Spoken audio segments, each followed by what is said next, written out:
So this week, in addition to chatter about that incredible Peacemaker Season 2, Episode 6, there's also going to be a little bit of sports chatter in this week's Flight Chat. A couple of you sent in some emails regarding some sports topics, one of which is actually going on as we speak, and I was trying to time it because with the way that the games are going, I may or may not be able to actually talk about a resolution to this particular scenario that we're going to talk about a little bit later on when we get into Flight Chat. We'll see. Doing this on a Sunday afternoon, it's like, well, I want to do it earlier in the day, but because of the Major League Baseball season is ending, there is a particular result that is still in question, if you will, that we are trying to determine that is currently underway in two cities at the moment, and we may get to that. We may be able to find a resolution for that. If not, we'll still be able to get through the feedback. But yeah, a little bit of sports talk in addition to our Peacemaker reactions and everything else that we have to bring up in the realm of movies, TV, and other assorted media. So, of course, we begin with John R., who leads off things for us as he customarily does. This email is entitled Flight Chat When the Going Gets Tough, and he says, The Tough Battle. I have some news to share that has made me really excited, he says. First, exciting news. I was disappointed that my words keep getting misconstrued to the guy in the wrestling role play. I can either continue to get angry about it, he says, or I can do something about it. I already talked about the incident on my podcast with Tammy. If anyone wants to watch our latest episodes are either on my channel, Zomgrueler, or her channel, Sweetie Pie Lulz. Sweetie Pie Luz or Lulz? I'm not sure. Either way, there an L might be missing. I don't know, but it just says Sweetie Pie Luz. Cool. He says, so the first two big news are connected. I'm interviewing a Beatles pundit for our channel in 2 weeks. Her popularity is rising and has taken the time to talk to us about Beatles stuff, Ruddle stuff, Oasis, you name it. Oh, that's cool. All right, congrats on that. He says, I'm also building my own wrestling role play that utilizes AI, and honestly, I'm having more fun building it than I ever had playing in that wrestling role play on Discord. Here's a little taste of what I've been brewing. I sent you an AI video of an Indian man cutting a promo with his guru manager beside him, whom my dad agreed to play. You and other listeners that use Facebook Messenger are free to join. My family and friends are joining, and Tammy's joining, and we're going to do our first role play on New Year's Day. All right. Uh, Intriguing. I don't know how people feel about the whole AI thing. I mean, we've got a variety of opinions with respect to that. But I do see the video here. Thank you for sending that along, John. Best of luck to you on that one. Why is it not playing out? Oh, there it is. Gotcha. Okay, I see. Fair enough. Cool deal. All right, thanks for the update on that one. He says, one last bit of news. I found my Halloween costume. Gonna try to get my girlfriend Pink. Yeah, his Halloween costume, for people who don't know, he sent a picture of this as well. Green Ranger. That's a classic, if you will, an oldie but a goodie. I am on the island. I think I've said this before. I'm on the island of people who like the White Ranger more than the Green Ranger. And I have a number of reasons for that. If we want to get into that discussion at some point later, we can. I think I've explained it before, but either way, yeah, that's where I come down on the whole Jason David Frank, may he rest in peace, with respect to his iconic Power Ranger roles on the old TV series. Yeah, that was definitely uh, elementary school for me.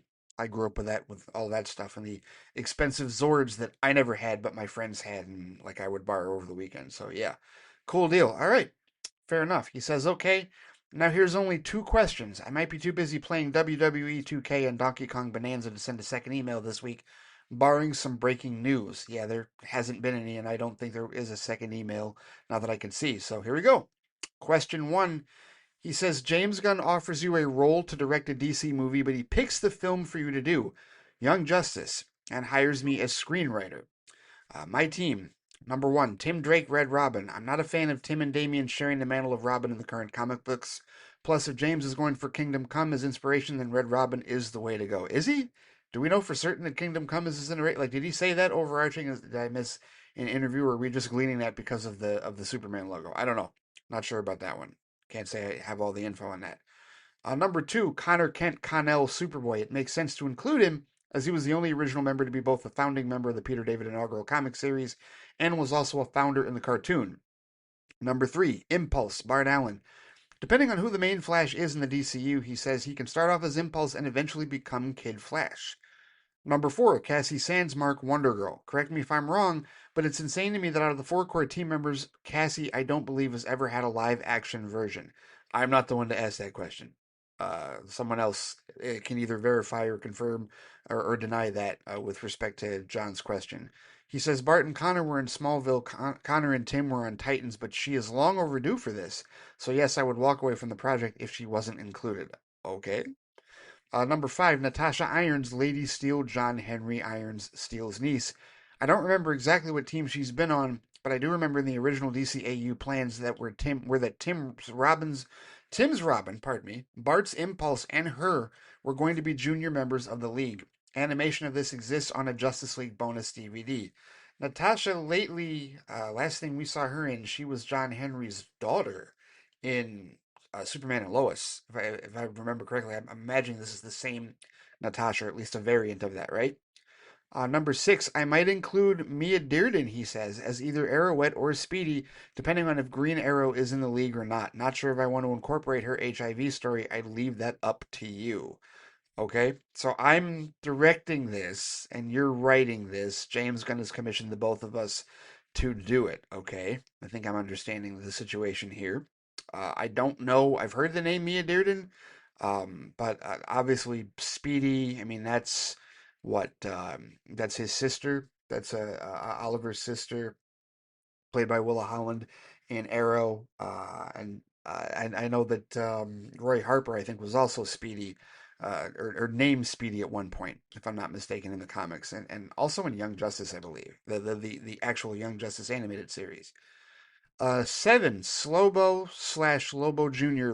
In a Young Justice storyline, Lobo was magically turned into a kid, and some magic shenanigans turned him into multiples of himself, and they end up killing each other, similar to the children's book A Million Cats, where all the cats kill each other with only one cat remaining. Little Lobo gets the same fate, except the OG Lobo, who turns back into an adult. The Lobo clone, he says, joins the team for a few issues, only for him to be turned to a gold statue in the future.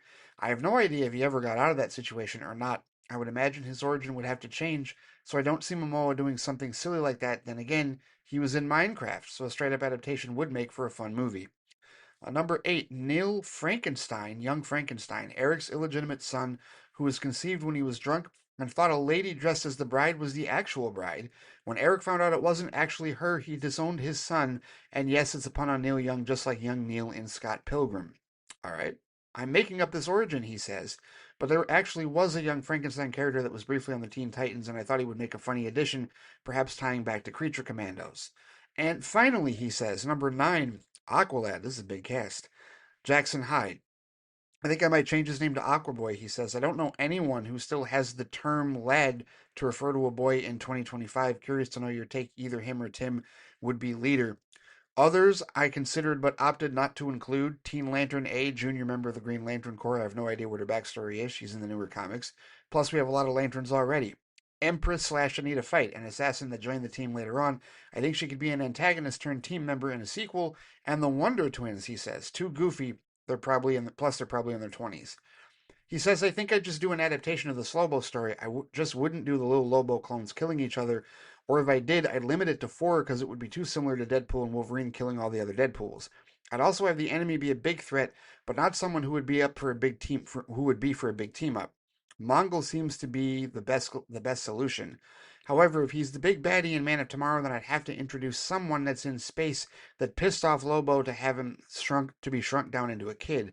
You know what? Screw it, he says. He ended up on Apocalypse. Just because we're going New Gods doesn't mean we have to include Darkseid. I think I disagree with you on that one. Maybe he's too busy to deal with an insignificant thing like Lobo trying to weasel his way out of a bed or something, he says. Maybe a cameo a la Thanos in Guardians of the Galaxy. Granny Goodness and her female Furies are the enemy. They turn him into a kid, and he asks the members of Young Justice for help. What do you think? Do you like my story premise? Do you think 9 is too much? Would you cut anyone? Would you add anyone? Want me to do an entirely new story? Love to hear your thoughts. Well, John, I got to be honest with you. And I don't mean to burst your bubble, and I really do not intend to be rude or anything like that, but this is a fan cast. And I know that it's not, it's not we're not casting actual like actors or anything like that. But when I talk about creative freedom, and when I talk about, well, here, before even talking about creative freedom, I can say this: I do not have nearly enough comic knowledge whatsoever to even know half of what you're talking about. with any of these characters. There's a few names in here that you put in that I'm like, I've vaguely heard this name and I've vaguely heard a couple of those names. And everything else, any knowledge of it I have is either from Titans or the CW. And it's not an extensive amount of knowledge. So you're going deep into the well here, man. I am not the right person for this. So if it were me, I'd walk away from the project. I'd say, no, I am not the right one to do this. I really am not. And the reason I say that is because, I would want somebody, whoever is involved in these films, director or otherwise, there has to be some sort of personal stake, some sort of emotional attachment to whatever source material it is that they're adapting, right? The hope is that Gillespie, does have an attachment to Supergirl, and that's why he wants to direct that film. Or in the case of James Watkins, right, who's directing Clayface, right, like some sort of emotional connection to the actual like screenplay and storyline, right? Like maybe perhaps Watkins isn't necessarily a huge DC fan, but he's at least seen Feet of Clay, right? Now, character like that or anything from the animated series, okay, I myself could get emotionally invested in that, but I can't see myself getting emotionally invested in Young Justice. Like, not to that degree. Every time I watch Young Justice, and I've watched like the first 3.5 seasons of it, every time I watch Young Justice, there's a tendency for me to get lost. And and when I say get lost, I mean not to the detriment of me watching the show, but to the detriment of like I don't know who everybody is. There was a point where it was like, was it Dick Grayson's security company? It was somebody's security company. It was him and it was Roy Harper and it was a couple of others. And when they weren't wearing their costumes, I literally didn't know who like everybody was. I had no idea. They were all dressed up in security costumes. It just was not my thing, right? And I'm not knocking the show for that whatsoever because that is not a show for novices. That is a show for the devout fans, the people who really do follow the lore from the comics in that regard. And I'm not that person. I'm not. Not yet. I'm still very much a novice. There's still so much I have not read. So I don't feel comfortable or confident enough to be the director on this particular project. So I would probably walk away from it. I do think 9 is a lot. I do think that is a whole lot, especially for a movie. Like I don't think you can get away with that in a movie. I think you definitely have to slim that down unless you were doing a series. And even in a series, 9 could be a lot. But 9 I think is definitely way too much. I can't give you any insight for your story because again, I don't have any like I don't have the comic knowledge. I don't know. Like I can't tell you, well, do this story, well, do that. I'm sorry. I just cannot offer enough knowledge on this one. This goes way deeper than anything that I have enough knowledge for. Right? Again, you're talking to somebody who's only seen 3.5 seasons of Young Justice. I don't have the I don't feel confident enough to offer or proctor any opinions one way or the other with respect to this project. So, and on top of that, when it comes to James Gunn, being the creative boss of DC Studios, and he commissions you to write that script. Well, you and him are going to work together with respect to what all this is going to be, and then we bring in the director, and we would bring a director in to say, okay, well here can you help us execute this vision? And again, I would bow out of it because I don't have enough connection or knowledge of the source material with respect to this. But all of these other details and whatnot are things that you and Gunn would most certainly have to hash out if this were to actually occur in that regard. So I'm sorry, that may not be the answer that you're looking for precisely, but yeah, I don't have the knowledge. I don't have the knowledge or the confidence whatsoever to really give you any definitive opinions, like definitively on like, what story should you do? Should you do this? Should you do that? Other than I do think 9 is a lot. I do think 9 is a whole lot for a movie. Nine characters is a hell of a that's a really monstrous ensemble cast for a film, right? And again, might even be a big, probably a big ensemble cast, monstrous ensemble cast for a show, but certainly for a film, I would think in that regard. So yeah, that's that's where I come down on that, to be honest with you, if I'm being completely 100% with it. But yeah, so let's get on to your second question. He says, what is the absolute worst video game you have ever played? For that's a hard answer for him, I guess. That's a hard answer because it's possible you either don't know how to play right or you suck at it. He says, I would say any game where you don't know how to go past the first level. One of the first games I ever played, he says, was Rocky and Bullwinkle on the Nintendo Entertainment System, the first 8-bit Nintendo. I remember getting to the end of the first level and I had no idea how to progress to the next level, he says. I remember being excited to try and make it to a water level stage. I remember asking my grandpa how to get to the water. He said, you need a tape to go there.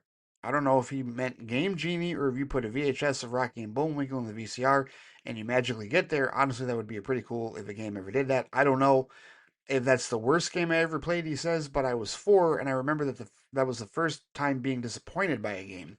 My grandparents felt so bad that I couldn't beat it, then ended up getting us Super Mario Brothers 3. Had to wade through a bit of missing punctuation there in that paragraph there, John, but I think I get the gist of what you're saying. Now, as far as worst video game I've ever played, that's a tough one, because here's the thing. Because the reason I don't think it's a hard answer, because you said it's possible either you don't know how to play right or you suck at it. Well, here's the thing. For games that you play, I mean, like, are you saying from a subjective standpoint, either it's a badly constructed game or you're terrible at it, right? So either way, that's the worst game. Well, here's the thing. Like for me, if I'm bad at a game, I'm not going to call it the worst game. I'm not going to say, oh well, this is like the worst. Like for Call of Duty, for example, I'm not good at Call of Duty multiplayer at all. I'm horrible. I'm less than useless at Call of Duty multiplayer because I'm not big on first person shooters, and there are people that play that game all the live long day and live their lives by it and know all the moves and all the maps way better than me.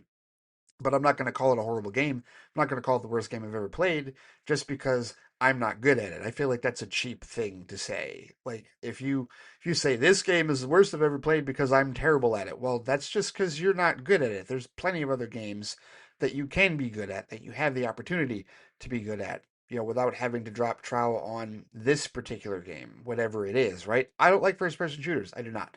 I do not care for first person shooters whatsoever. So I tend not to play them. There's a few rare situations like Deus Ex. That is a rare case where I will play an FPS because that I have no choice. It's a role playing game, right? It's an action RPG that involves tech and like is set in the future that I really enjoy, right? I don't necessarily like melee combat. I prefer like guns and like automatic tech weapons and whatnot if I'm gonna fight in any like type of game like that. So for me, like I grin and bear it for Deus Ex, but I can't think of another first person shooter that I would play. But I wouldn't call Call of Duty or Battlefield or any other first person shooters the worst games I ever played. For me, I would say probably the worst game that I played would have to be a game that doesn't make sense. And a lot of the NES games did not, especially licensed games, made no sense whatsoever. Now, this was not a game that I was for me, right? This is a game that was bought for my sister, Rachel, many, many years ago when we were kids. It was a Barbie game. A Barbie game for the NES that to this day, go Google it, go look at it on YouTube. I still have no idea what the hell this game was about. I don't know. I don't know what the levels were. All that I could determine still to this date, after 30 plus years, is that Barbie was apparently having a dream about her being in some department store with birds and a tennis racket that bounced up and down. And anytime that you got hit by an enemy, like, the damage would be, it would take away a Z, from her dream. And once all the Z's were gone, she would wake up from the dream. But that's it. I don't know how to progress. I don't know how to move forward. There was nothing. I would have to like find somebody that actually decided to brave playing this game and like wrote a think piece about it for them to explain to me what the hell this game was about, because I have no idea. I have no clue. To this day, I still have no clue whatsoever. So that I would say is the first one that comes to mind as the worst game that I have ever played, and that is because you could say don't know how to play right, or you could say doesn't it is poorly constructed because the instructions don't even say. The instructions should at least be able to tell you, hey, here's how you play this game. We were stumped. Every last one of us was stumped. I didn't know how. My sister didn't know how. My dad didn't know how. We had no clue. We still to this day have no clue whatsoever. I couldn't tell you. So if anybody wishes to look up those instructions and explain to us how the hell to play that particular game, Barbie, for the first Nintendo, for the 8-bit Nintendo system, hey, please do, because I absolutely no clue whatsoever. So that's my vote for worst video game that I have ever played, because it just made no sense whatsoever. And that's how I would categorize a worst video game that I've ever played in that regard. So that's it for John's email to lead us off here. Thank you so much for your feedback. As always, good sir, it is indeed greatly appreciated. All right, next up is Sam Otten, and here is a little bit of that sports conversation that I was talking about that we're going to have a little bit more of today because his email is titled Lions Roar and Guns Brain. Oh, I love it when two of my worlds collide. He says, Hi, Ray. I'm also a Detroit Lions fan, having grown up in Michigan and remained a hardcore supporter even now that I live in Missouri. I think we've talked about that before, Sam, that we are both Lions fans. You and also my podcast brother over at Squadcast Media, Jordan, he is also he's living well east of the state of Michigan, but he is a hardcore Lions fan and supporter as well. So that's pretty awesome. He says, having been with them through the low points in the early 2000s, it's been really fun to see their success over the last few years. Yes, yes, it has, especially the Dan Campbell era. The last 2 or 3 years, really last 3 or 4 years. I mean, even going back to that first season where it took them 10 weeks to get their first win, but they finally did, and they've just been building upon that ever since. It's the best era of Lions football that I've ever seen in my lifetime, to be honest with you. And I think a whole lot of people can say the same. He says, like you, I was a bit worried after their weak showing in the season opener against Green Bay, but they bounced back against Chicago, and now the new coordinators and the younger players seem to be settling in. You mentioned that you were not going to watch the Monday night game against Baltimore, who admittedly trounced us a couple of years ago, but I hope maybe you had a change of heart last Monday because it was a great game. The Lions were firing on all cylinders while the offensive line really showing improvement. The running game and the passing game were both effective, and the defense managed to get 7 sacks against the great Lamar Jackson. The patented Lions' boldness on fourth down also worked out really well in this game. It was 38 to 30 at the end, but really the Lions dominated it a bit more than the score suggests. The Lions were having fun on the field and the sideline, while the Ravens got more and more frustrated and disheveled. Yeah, I saw the highlights of that game, Sam. And just to clarify, the real reason, the true reason that I didn't watch the Monday night game is because I have to go to bed. Like I work at 4 in the morning, so there was no way that I was staying up. I would not have been a functioning human being the following morning at work if I had stayed up to watch the entirety of that game, especially the way that game went, because I would have stayed up for all 4 quarters. And then, what am I going to do? Take an hour and a half nap before I have to get up to get ready for work? No, that was not going to happen. So it just because it was a Monday night game, like Monday night and Sunday night games, just no, going to have to write those ones off. Maybe do a DVR thing, or at the very least watch the highlights the next morning. So what ended up happening was, I went to bed. Obviously, knew the game was going to be happening, but when I got up, I have to get up at like 2 o'clock or so in the morning to get ready for work. I check my phone and I go, okay, who won the game, right? And I got a notification that David Montgomery had scored 2 touchdowns and they had won the game 38 to 30. So I sat there for 5 minutes in disbelief that they had won the game. And then, as I was getting ready for work, I watched a 20-minute highlight video of the entirety of the game in condensed form on NFL.com and saw all the big points, all the major plays, if you will, including the fourth down stuff that you were talking about. And yeah, they bullied the Ravens.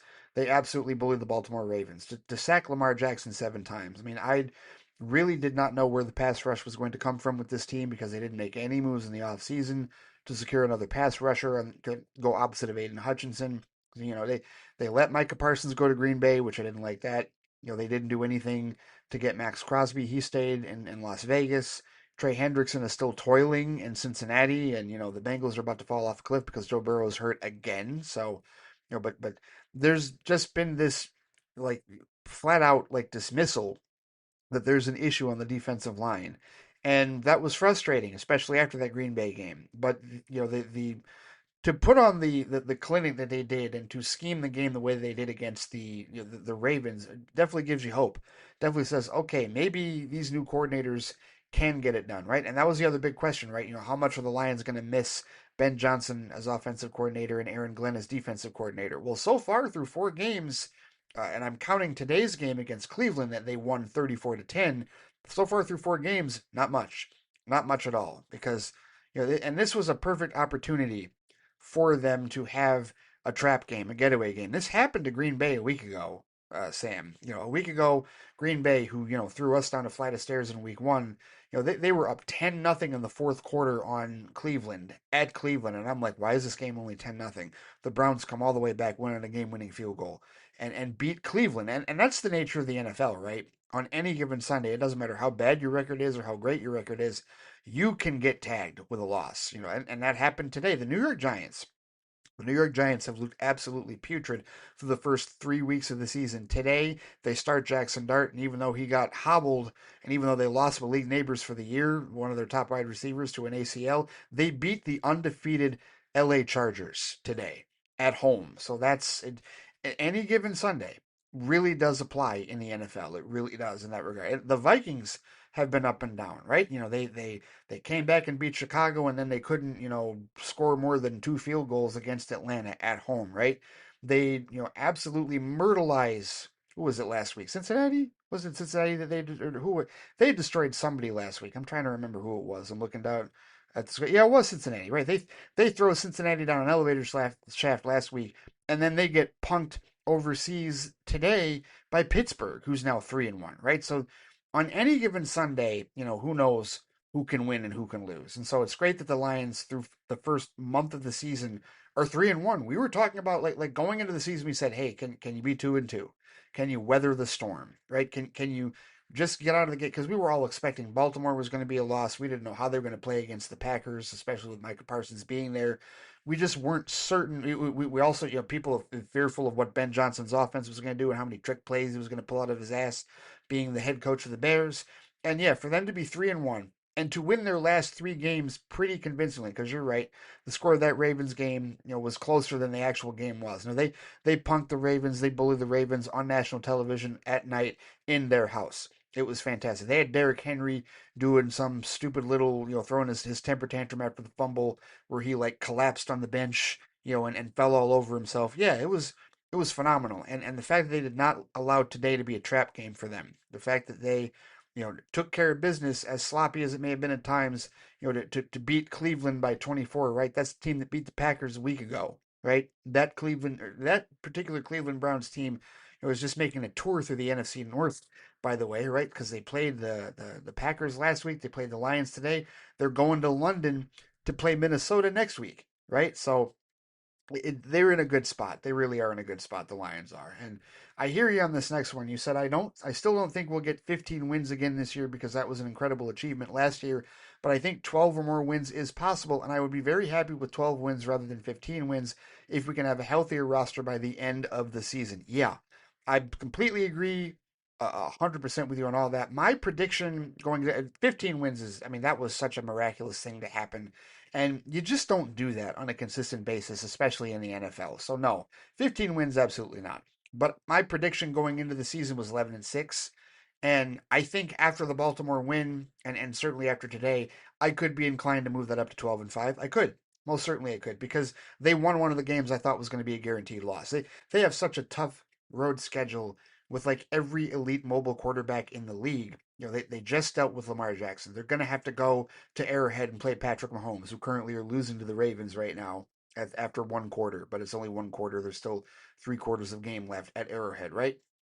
They got to go to Washington, and I know Jaden Daniels is hurt now, so maybe that game might be a little different. They lost today as well, if I'm not mistaken. Did Atlanta beat them? Yes, Atlanta beat them today, but they still scored like 27 points on the road in that regard. But either way, they got to go to Washington to play the Commanders. They got to go to Philly to play the defending champs and Jalen Hurts and the tush push and all that. They got to go to LA to play the Rams, and that's always a tough out to deal with Matthew Stafford and the Rams out in LA, right? They have a tough schedule, right? And then there's a division, right? How tough are the Packers going to be? How tough are the Vikings and Bears going to be? Because divisional games are always a little bit tougher, right? They just seem to always be a little bit tougher. So, yeah, they don't have an easy schedule. They really don't. So I'm at 15 wins, certainly not. But after the way they handled Baltimore, the way they won today, 12 wins is certainly not off the table. Absolutely not. Yeah, and, I think I would. I'm between 11-4 and 12-5 at this point. I really am. I'm between both of those, and that'd be great. And I'm with you if they do that and they're healthier come playoff time, if they're healthier come seasons. Then I'm with you, absolutely with you. I will absolutely take that over being 15-2 last year and having an absolutely mangled defensive unit on IR. None of our starting players, no Hutch, no McNeil. So many people were missing and continued to get hurt like throughout towards the end of the season and into the playoffs. Yeah, it just wasn't a good scenario last year as far as attrition and as far as health. Hopefully, we are a much healthier team this year. Hopefully, knock on wood. We'll see. I know Marcus Davenport already got hurt. Surprise, he's always hurt, but whatever. Yeah, fingers crossed on that. Sam says, I just wanted to share that connection over the Lions, but to answer your earlier question about sports content in general, I would not really expect you to cover sports topics since the thrust of the main shows are about scripted media and cultural franchises. I already feel like you were very generous and tireless in your coverage and don't think you should feel any need to expand further. Of course, if you have a separate space that you want to open up specifically for sports, that would be cool and more power to you, but there's already more than enough nerd content. Thank you for the consideration, Sam. I do appreciate that. And yeah, I hear you. It's a time commitment. It really is. It really just comes down to like, I'm gauging to know like how much of an audience, like how much of you guys would like if I did any sports content. It wouldn't have to be a ton. I used to do when I did Monday morning sports ball and the sports ball zone. Those were like full on episodes, but it would always start from a local perspective, like I talk about Michigan football, or I talk about the Lions, or I talk about the Tigers, or the Wings, or the Pistons, or whoever, right? And then I would spin off into national stuff if I could and would like to in that regard. Because, like, I grew up listening to sports talk radio, and, like, that is definitely a thing that I enjoy doing, talking sports. So I am just curious still as to how many of you, I know Alex, said his piece and he's got some stuff to contribute sports wise in his email later on in the show. So I know where he's lies with it and where he's at with it. I think I have a gauge of where you're at, especially when it comes to like local sports and whatnot. So it's nice to know that a few of you might listen for local stuff, but also national stuff as well. So yeah, I'll gauge it. But no, you're right. There's certainly more than enough nerd content to cover and to definitely talk about with respect to movies, TV, and other assorted media that I don't have to do sports. If I wish to, I'll think about it and I'll gauge how it might fit into the schedule after figuring everything else out on the schedule for sure because there's so much to deal with on the schedule with respect to movies, TV, and other assorted media, of course. He says one quick comment about nerd content. How are you feeling about what you've seen about the Superman Man of Tomorrow hints? Do you take the brain on the script's cover page to definitely mean Brainiac? I do think Brainiac makes sense as a villain that could prompt Superman and Lex to join forces. It also seems to be in Gunn's style as a very fantastical comic booky kind of villain, and it could maybe make some interesting points in today's world with regard to artificial intelligence and a technological takeover. Sam Otten. So I hadn't thought of that, Sam, but that's a valid point, and I can totally understand why people would extrapolate that. For people who don't know, James Gunn did post a picture of the first draft of the Man of Tomorrow script, and it does feature a picture of a brain, an image of a brain. And so that, of course, is leading people to think Brainiac, and then you can go back to the Adventures in the Making of Superman documentary that was released, around the time the digital copy of Superman was released. That's also available on the home media versions, and there are some drawings in the transitions that definitely show Brainiac like in hand drawn form, if you will, and so there's speculation there. Brainiac is a villain that many of us have been wanting to see adapted for the big screen, and certainly he hasn't gotten his time in the sun yet. The closest we've gotten to a live action Brainiac that really has done it justice as far as what we know of the character is Blake Ritson's version on Krypton. He was phenomenal. He was outstanding. No question about that. And they've done a couple of live action variants of like the Brainiac idea on like Supergirl and also and other, like I think Smallville is also done if I'm not mistaken. But yeah, and I'm looking at this picture now and really like it's the human skull, right? It's like a human head, but it's the anatomy of the human head, and it specifically shows the brain and the muscles, right? And like the systems, if you will. And so yeah, if somebody wishes to extrapolate that that's a hint at Brainiac, I could see that. I could. I could see that. To me, it kind of goes with one of the sayings in the first Superman film, brain beats brawn, right? Because I know Lex probably still feels that way. But yeah, I would be, I, I'm, I'm willing to let it see where it develops, right? Rather than make guesses and extrapolate on, oh, okay, this is what this means and that's what that means. I'm willing to just let James Gunn take us wherever he's going to take us with respect to hints, with respect to marketing, with respect to the direction of the story and where things are going to go. If it's Brainiac, awesome. I will really look forward to that. If it's something else, I wish to be open-minded enough to seeing what the other direction might be if it isn't Brainiac. But I do think Brainiac is certainly the type of villain from what I know of the character, and I don't have, like I said earlier, I'm still a comic novice. So the extent of my Brainiac experience does come from Krypton and maybe a couple of other places here and there, but nothing massive. Superman the animated series as well, right?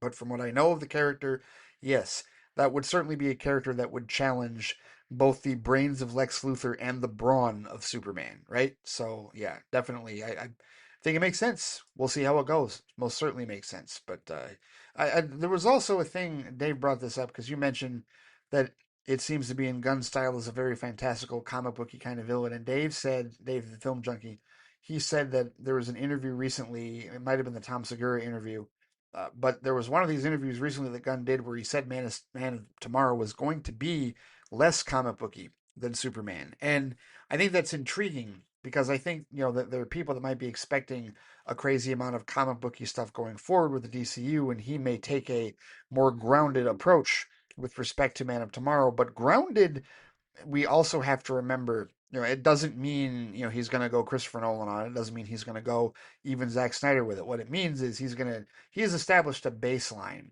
with respect to what grounded is in the DCU with the first Superman film that he made.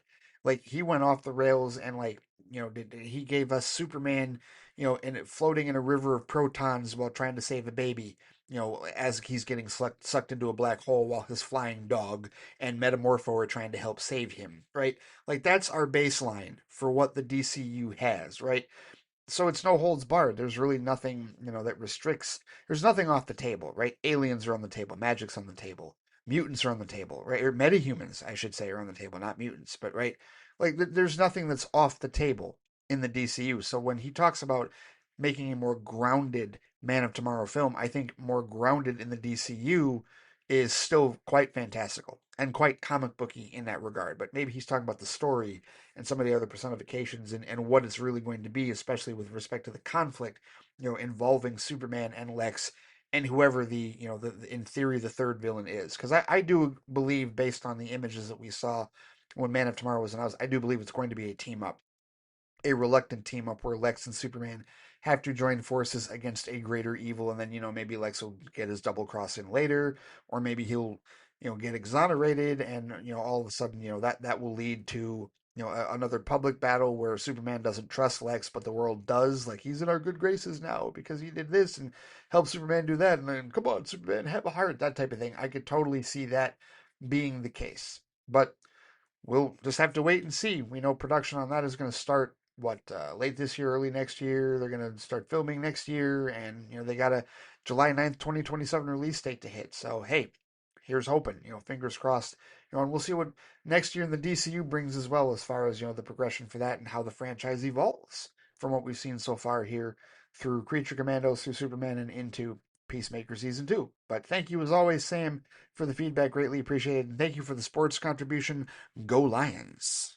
All right, time to dig into some Peacemaker spoiler chat. This is your obligatory spoiler warning for Peacemaker Season 2, Episode 6. If you are not caught up, don't listen to this next email from our resident Superman superfan, Waliyu Mustafa, which is titled, "This is Your Perfect World, huh?" Oh, yeah. He pulled a quote straight from that episode, so let's dig in. He says, "Hey, Ray, James Gunn was not kidding. Episode 6 really delivered. Be interesting to see how the last two unfold. Spoiler time." All right, here we go. He says, poor Leota Adebayo. Oh, you are not kidding. My goodness. As soon as she said she was going for a walk, I thought, no, girl, that is a bad idea. And sure enough, it was. Yeah, Wally, we were all yelling at the screen. We were all yelling at the screen, either in our heads or out loud. This is the worst idea you could possibly come up with. Walking out in public. No, no, no, no, no, no, no. Absolutely not. He says the way everyone looked at her and how Keith reacted by saying, "One got out, a black." It tells us that all the non-white people and probably white people who support them, aka the Sons of Liberty, are likely held in concentration camps. Talk about being on the nose. So it begs the question, where have they put Judo Master? Probably there.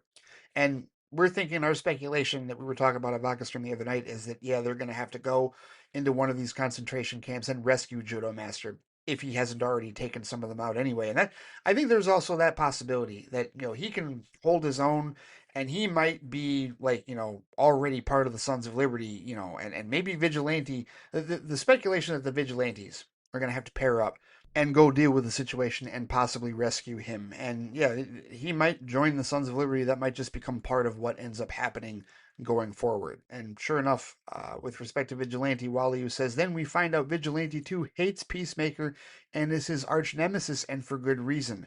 I did enjoy the back and forth between both vigilantes, and it made me laugh how our vigilante was constantly on a mission to find his counterpart and was happy when he did. Yeah, and so now it's going to be a case of, you know, how does our vigilante respond to what the other one said about Peacemaker and how that happens going forward? I think we have a pretty solid idea of where that's going to go, but yeah, very intriguing to say the least with respect to that. He says, for those wondering why it took our peacemaker a long time to realize that he was in a Nazi infested world, think about this. All he cared about was having his dad and brother alive and loving him and repairing the relationship with Harcourt, too. Thirst Court is what they call her, indeed. Even in the third episode, he says, where he's going through the town and everyone is thanking him, of course it didn't occur to him that everyone was white. But then our Harcourt arrives, and within a short space of time, she's like, something weird is going on here, and she doesn't like it. And then that flag reveal. Oh boy. So much for being a perfect world, Chris. Still the best dimension ever? I did want to bring this up. I did want to bring this up, rather. And I talked about this a little bit in Flightbox yesterday, where Straw Hat Goofy, who is a movie reviewer that has gotten bigger over the last year or so through TikTok and whatnot. He put out a video on Friday, made a very valid point. He talked about how he believes that this season of Peacemaker is a masterclass in teaching the existence of white privilege in that regard. And basically, that's what Chris was dealing with. Chris had white privilege. And that goes into the title of the episode, Ignorance is Chris. Because from Chris's perspective, he is white. He's a white man that, has been through some trials and tribulations, but when it comes to the adoration and adulation that he was receiving, he didn't see anything wrong with it because it was all his own people. It was all everyone from his background and perspective, right? I mean, no, it wasn't Adebayo. No, it wasn't, anybody, with brown skin. But like you said, he was caught up in the hero worship, and in his world, like from his perspective, he's in a world where people readily accept him because he's had white people like reject him, right? Like his father and the Justice Gang, right? Like even those people that are more like him have rejected him. So yeah, he had even more blinders on to it and did not see past his privilege. And that could also be extended, Straw Hat Goofy was suggesting, it could be extended to anybody that didn't necessarily catch, what we all caught in episode 3. And perhaps, not that it makes anybody a bad person, but perhaps there are some people in the audience that need to check their privilege if they did not catch precisely what that was in that regard. So, food for thought, and really well done, and really well orchestrated, I think, in my opinion, with respect to how James Gunn has put this together. So let's get to this part. Wally says, Lex Luthor. Damn, if there was one cameo I did not expect, it was Nicholas Hoult reprising his role as Lex. I have a feeling this will kick off things for Man of Tomorrow and beyond with whatever deal he has made with Rick Flag Sr. You can tell Rick was desperate to have to go to Lex. And with what you said on Threads about it being the same Belle Reeve we saw in the Suicide Squad, I agree with you that the movie is in the DCU and not the DCEU.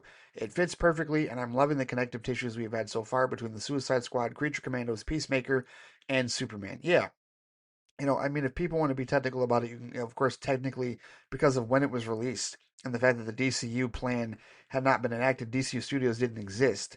Sure, if you want to go with technicalities, you can call the Suicide Squad a DCEU film, but it's literally written and directed by the creator of the DCU.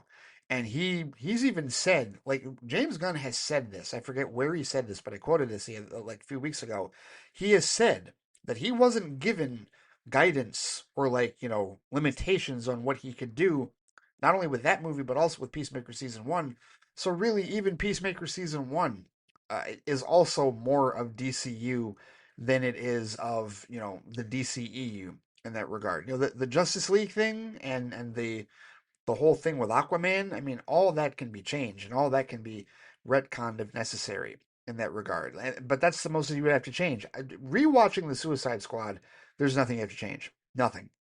There's absolutely nothing in there that you have to drastically alter. There's no scenes that have to be recut or reshot. Everything in that movie pretty much fits and lines up with the universe that we have here with respect to the DCU in that regard. So yeah, and the Bell Reeve set, I'm like, yeah, it's their set. Why wouldn't they reuse it for this particular purpose and just basically make it the DCU version of what we saw in that regard? So yeah, totally with you on that.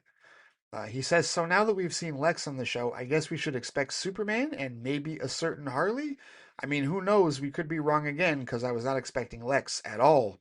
But with 2 episodes left, anything can happen. I watched the podcast afterwards, and James said the reason he was able to get Holt on the show was because they were filming both Superman and Peacemaker at the same time, which we knew of, but to see him actually appear on the show was great. So while allegedly he also told Variety that David Cornswet was upset that he couldn't be on Peacemaker and Nicholas Holt was on Peacemaker. And according to James Gunn, he said it just didn't work.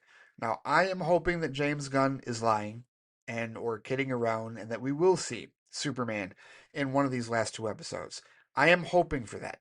I'm also hoping for Margot Robbie, but I'm not counting on it. I'm not. I'm not, putting. I would put more faith if you ask me which one do I have more faith in seeing between Cornsweat Superman or Margot Robbie's Harley Quinn. I would definitely say Cornsweat Superman.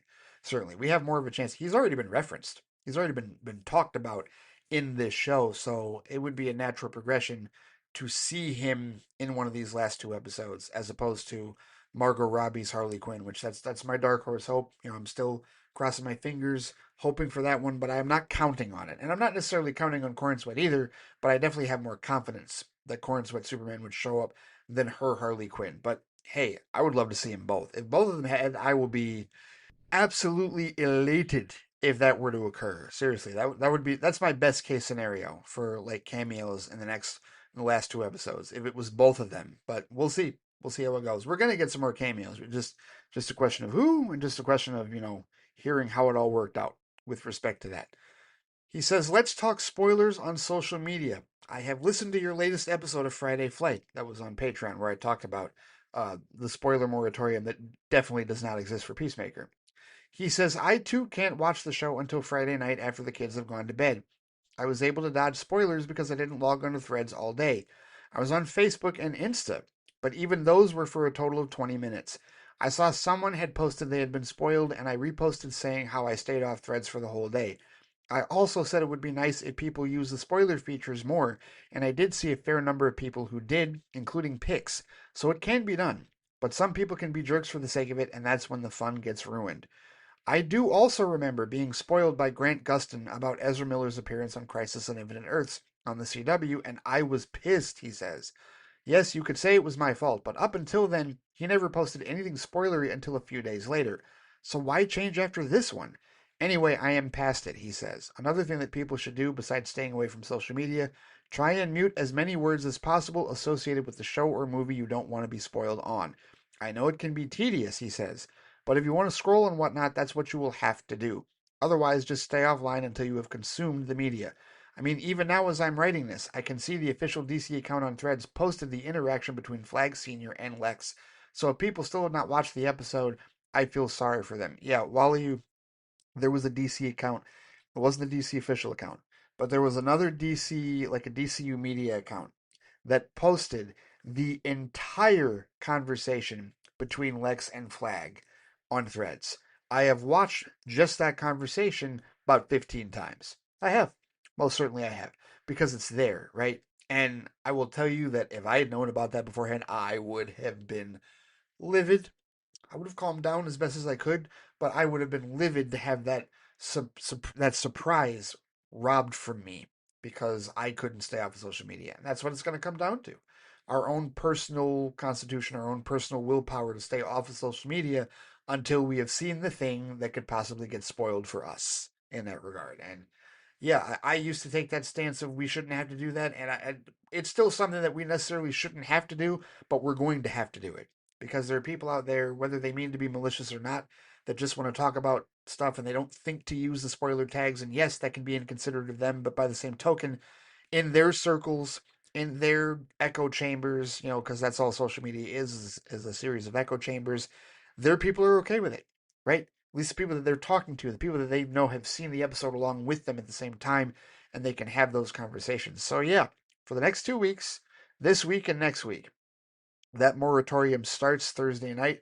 Turn off all notifications, and I will not even remotely touch Threads or Facebook or Instagram until after I have watched Peacemaker season 2, episode 7, or Peacemaker season 2, episode 8 in between, right? Not until then will I get on social media whatsoever because, and looking at the postings for it and talking with the guys on Vodka Stream about it, I mean, this was happening as the episode was released. It released at 9 o'clock Eastern time here, 6 o'clock Pacific time out there, and he said he already saw the Lex thing. He said he already saw pictures of the Lex thing like at 6:22, and it's like, what in the hell are we doing now? That is just egregious, absolutely egregious. You're that impatient? You really that impatient? That's crazy. Crazy to me, but either way, yeah. So these are the lengths that we have to go to in order to keep ourselves unspoiled and to keep our first watch as fresh and as genuine as possible. He says back to the episode itself. Again, it was amazing, but let's talk about that scene between Harcourt 1 and Peacemaker. Damn, that was some amazing acting from Jennifer Holland, he says. People think she was given the role of the character because of who she is married to, no, this was on her own merit, and she effing nailed it. Even James was gushing about that scene, and he spoke more about it during the podcast regarding the filming process of it. Brilliant stuff. Okay, time out, real quick, because I agree with everything that you said there, but I would just say anybody out there that even remotely has the thought cross their mind that Jennifer Holland was cast in this show clearly because she is married to James Gunn, you're an asshole. You are very much a large type asshole, and you're probably a Snyder cultist that is still holding out the shred of hope that you have left that the Snyderverse will be restored because you're praying that the Netflix offer is real and that they'll buy it up. And you're also praying that this alleged Instagram account that Zack Snyder might have is real and that somehow the picture of the three sheep that he posted is some type of visual representation of the trilogy that is going to prosper and grow things. I saw Brooklyn Batman post this. And I really hope that the person he screenshot was just being funny and was just being, like being silly about it. But I could buy those nut jobs absolutely like buying into something like this. It's sickening at this point. Like, as much of a Zack Snyder fan as I am, like I'm openly rooting against these people that just want to continue to drag nonsense to the forefront with respect to that. So yeah, anybody that says Jennifer Holland is only Harcourt because of James Gunn, because she's married to James Gunn, you're an asshole. You're 1000% an asshole. No excuses in that regard. So he says, let's see what happens next week. Will Adebayo manage to escape being captured by the Nazis? The promo suggests that she will, but let's see how harrowing it gets for her. Will Harcourt 1 and Peacemaker have to fight everyone in Argus to escape? Okay, now that would be interesting, because how did they get out? And why the hell did John Economos tell Augie 2 what happened to his son? The idiot, because he's an idiot and he freaked out. And he just, all of his social awkward nonsense just absolutely gave up the ghost, because he is a moron completely. Also, will both Vigilantes team up, he says, or will Vigilante 2 get one over in Vigilante 1 because he's best friends with Peacemaker? I hope they team up once Vigilante 1 is explained that Peacemaker is not a Nazi like his dad and brother and that he killed Peacemaker too. I won't get a chance to listen to your review of the episode until after you've read this email, but I am sure that our statements align as usual. Yeah, absolutely. Most certainly they do. And yeah, those are all great questions that we're hopefully going to get answered in the penultimate episode coming up this Thursday. It's crazy that it's, already this week, that we're already into the week for it. But yeah, a whole lot to talk about, whole lot to dive into with respect to that for these last two episodes of the show. All right, on to some real life stuff, he says. Estelle is now walking. All right, here we go. The new daughter walking. She started taking some steps earlier in the week, he says, and now she's doing so much better. She's ready to conquer the world. Micah is doing well, he says. He's thoroughly enjoying nursery, as is Estelle. In fact, Estelle has inadvertently become the boss in her class, which is not surprising because she takes after her mother in that department. But Micah better watch out now that Estelle can walk. As I said the last time, she can certainly hold her own against him. In fact, they had a little ruckus earlier today when Micah had built something with Lego, and Estelle promptly destroyed it. Oh no. Oh no, not that. Micah got upset, he says, and what does Estelle do? Reach for him and start grabbing his hair, and he's crying. I'm sitting there laughing my head off whilst my partner is trying to keep the peace between them. Like I said, I don't care who started it, just keep me entertained. I hear you in that, but don't let her bully Micah, right? Like that's I get a little worried about and this is what I'm not a parent, but I do absolutely have a soft spot for kids that get bullied even by their own siblings because I was bullied when I was a kid. And not by my siblings because I'm the eldest, but certainly by cousins. Right? You know what? And Micah's older than Estelle, so yeah. No, neither of my sisters bullied me, but I definitely did get bullied, like growing up, and that was just a thing. So I always, gravitate towards and have a soft spot for those who have been bullied. And that certainly sounds like Micah was bullied. If he, I don't know how elaborate what he what he built in Lego was, but I'm also a Lego maniac, right? I love Lego. Okay, seriously. So whatever Micah built, whatever he put his energy, his heart and soul, his time and thoughts into, and she just destroyed it. And then on top of that, seeing that he's clearly upset and her basically her inclination was to say, what are you going to do about it, and pull his hair. It's like, oh no, no, no, no. So not that I want Micah to like turn that into a physical confrontation, but I don't know. Now I'm a little worried about Estelle bullying him. I hope that's not the case in that regard. Entertainment only goes so far because we don't want bullying in that regard. I will say that. And again, I say that as a non-parent, right? So take that for whatever it's worth, which isn't that much in that regard. Just my own perspective on it, if you will. Wally says, forgot to tell you last week that season 2 of Gen V has started. Nope, you didn't have to tell me that because it's just adding to my list. Season 2 of Gen V. Okay, well, still haven't watched season 1. And still am a season and 2 episodes behind on The Boys. And I'm sure season 5 can't be far behind for that show. All right. Well, he says, I've watched the first 3 episodes of season 2 of Gen V, that is, and it's doing really well. Not sure if you heard, but the actor from season 1, Chance Perdomo, who played Andre Anderson, tragically lost his life last year in a motorcycle accident. I was wondering how they were going to address his absence on the show, and they did something similar to what Ryan Coogler did with Chadwick Boseman in Wakanda Forever. I was aware of that. I did hear of that tragic news last year. May he most certainly rest in peace. And yeah, that a lot of people were curious as to how the show and Amazon were going to deal with that. And I liked what Ryan Coogler did for Chadwick Boseman in Black Panther Wakanda Forever. I know a number of people are still raw about that. Hey, it's all subjective, feel however you want. I get it from the perspective of cast and crew mourning a lost brother, right? A lost member of their family. I totally understand that. Sounds like they did the same thing with Gen V. So, all right, cool. I will see it when I eventually get to it. Who in the hell knows when? We'll find out. Oh, and then there's this. He says also Slow Horses season 5 has kicked off this week, and Gary Oldman is as funny as ever as Jackson Lamb. Looking forward to seeing how this season unfolds. Speaking of seasons unfolding, season 5 of Only Murders in the Building is great. The guest stars we have this season are Renee Zellweger, Christoph Waltz, Bobby Cannavale, and Logan Lerman. So far, so good with this show. Love it. Yep, both of those are on the list. Slow Horses on Apple TV Plus, and Only Murders in the Building on Hulu, which my Hulu is currently canceled at the moment. That's as much as I'll say on that. You can understand more than likely why, but either way, at some point, maybe in the not too distant future, I will renew it, but not right now because I would like a cheaper phone bill. But I'll move forward. But both of those are on the list. Oh, and then he says, don't forget to add Alien Earth to your ever growing list of things to watch. Already added. Yep. Thank you. That's FX. Do we need to go down the list of FX shows? Yeah, no, we don't. We don't need to do that. He says the season has finished this week, and I have to say I really enjoyed it from start to finish.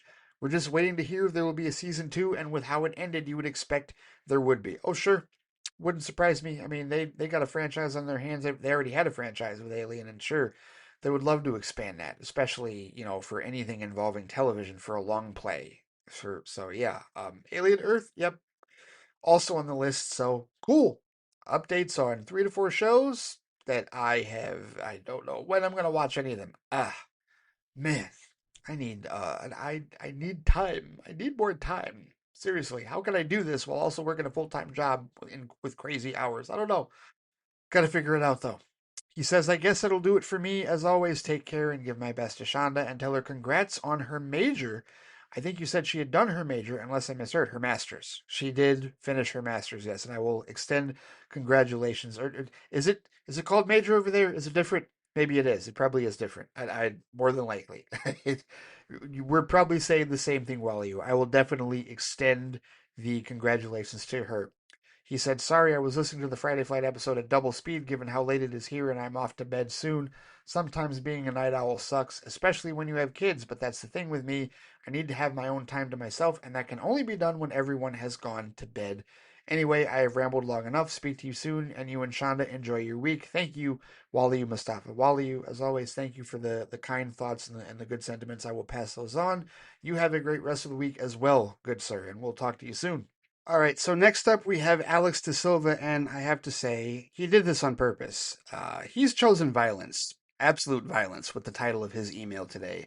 He titled it Flight Chat 20 Toothless Tigers. That's rude. That's very rude, Alex. But let's dive into your email for this week. He says, Hey, Ray, does reading the Gemini summary for each email take away some of the feeling of surprise that each email might provide? Or do you prefer to know in detail what you're getting into before each email? The Gemini summary doesn't pop up on every email. It is what it is, and it's an AI thing, and it doesn't ruin surprises really, to be honest with you. I mean, and sometimes it is necessary. Like honestly, depending on how I do this show, like I should prep, right? It is a case where I should read the emails like in advance before doing the show because especially if we get to like really long emails, like it would help me cut down on the time of the show if I knew in advance exactly like what the bullet points were, especially, like if some of the emails get really wordy or if people send like six or seven of them in that regard, right? It would be more timely and it would be more organized. So that's something that I need to do. So perhaps the AI and Gemini does help me to do that a little bit. I probably should do it more, to be honest with you, with respect to that. But yeah, I think it's kind of a 50-50. Like I'm reading these off of the mail app now, and so there's no Gemini here, but there is also like now everything, like whether it's Gemini or the Apple Mail app or whatever it is, everything has a like an AI summarization available, right? To be able for you to condense and figure out exactly what's going on, like before you dive into the nuts and bolts of it. But that still, like there's certain emotions and certain details that you're still going to read in the entirety of the email. But either way, it's 50-50 with me, to be honest with you. He says, before getting into the geeky stuff, I have to ask, what on earth happened to your Detroit Tigers? Weren't you guys leading the AL Central by like a million games a month or two ago? And now the Guardians are nipping right at your heels. I'm currently typing this while watching my Red Sox walk off your Tigers at Fenway, which was glorious to witness. I'm flipping you off. I'm flipping you off right now, Alex. I absolutely am. Respectfully, of course. With tonight's victory, we've clinched our spot in the playoffs. Bring on October. Okay, so you sent this when? You sent this on Friday at 10:21 p.m. Okay, because we beat your asses the next day. We beat your asses yesterday, 2-1. You couldn't score in a whorehouse yesterday with respect to your offense, Alex. And so we clinched the playoffs. We knocked Houston out. So today, what was happening until just a few minutes ago was determining whether or not we could still win the division. Now, we should have won the division. The division should have been sewn up a week or so ago. The Tigers are not that good of a team. They're not. And the fact of the matter is, they overachieved heavily because I'm going to get into this. Since you've chosen violence, I'm going to get into this and I'm going to give you a full throated explanation. So just let's get to the geeky stuff later. We're talking full sports here. So here's the deal. Scott Harris, our president of operations, general manager, essentially. He believes in hoarding his young talent and his draft picks. And from what we can tell, he's drafted very well and he's rebuilt the farm system for the Tigers. Because of this, he's absolutely unwilling to trade any of them for anyone, even in the short term possibility that their team is actually good. He, whether he admits it or not, was not expecting this team to go on the Cinderella magical Disney run that they went on at the end of last year and turn their 0.2% chance of making the playoffs into an actual playoff berth, which they did. They absolutely did that last year, right? And so they get to the playoffs. They beat Houston, right, and move on to Cleveland in what was it, the ALDS? If I'm not mistaken, yeah, it was the AL Divisional Series, and they were within a game. In fact, they might have even been innings away because I think they had a lead in that game 3 or game 4 or whatever. Cleveland came back, won that game, and then threw them down a flight of stairs in game 5, eliminated them. Okay. But now all of us are like, the Tigers are good. The Tigers are a playoff team. They've actually got a good roster when the reality of the situation is they have a decent roster. They don't have a good roster like that. Okay, not a roster that can really compete in the playoffs. Go up and down our lineup and tell me who you actually fear, right? It may be Kerry Carpenter, maybe, but you don't fear Riley Green. He strikes out too much. You don't fear Parker Meadows or Spencer Torkelson or Jahmai Jones or Andy Ibanez or either of our kids. You don't fear anyone in our lineup. We don't have mashers. We don't have real all-star talent. I don't care that 4 guys made the all-star team. We do not have bona fide definitive superstars whatsoever on our roster. We just don't. Kerry Carpenter is the closest, and he has health issues, and it never stays on the field long enough to really make that big of a dent, and he's inconsistent as well at times, right? So you go into this season and the expectation and the fan hopes are high, and they overachieved. The first half of the season, they flat out overachieved. And then the water met its level, and man, did they hit a wall when they got to September. And it's like, okay, now the rubber's meeting the road. You built up this 15 and a half game lead in the American League Central, and you should coast to the divisional title, but you don't because you blow it and you lose 8 in a row at the worst possible time, especially considering that what 3 of those that you just like you allowed yourself to get swept at home by Atlanta and Cleveland was the one chasing you, right?